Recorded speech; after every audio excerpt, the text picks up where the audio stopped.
igazából az admin skálát egy nagyon nagy találmánynak tartom.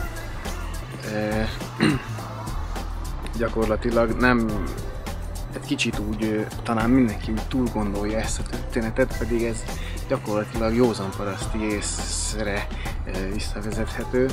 Arra kellett rájönnöm, hogy, és ezt megint csak egy csoporttársamnak köszönhetem, hogy az admin skála tekintetében került ez így szóba, hogy hát tervek, célok, gondolatok, ugye, projektek, stb. És én eddig nagyon úgy voltam vele, hogy nagyon sok jó ötletem volt,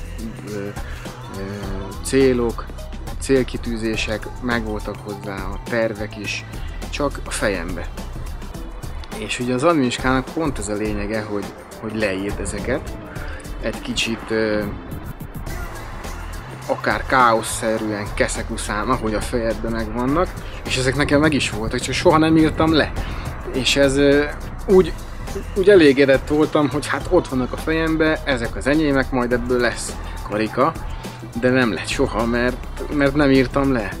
És az admin skála az pont erre egy nagyon jó megoldás, hogy kiírod először a fejedből a dolgokat, gondolatokat, terveket, és úgy már ugye vizuálisan látod, hogy mi hova illik, és ugye pont ez a fentről lefelé, lentről felfelé fésülöd a dolgokat, és előbb-utóbb kikristályosodik maga a program, a megoldás. Úgyhogy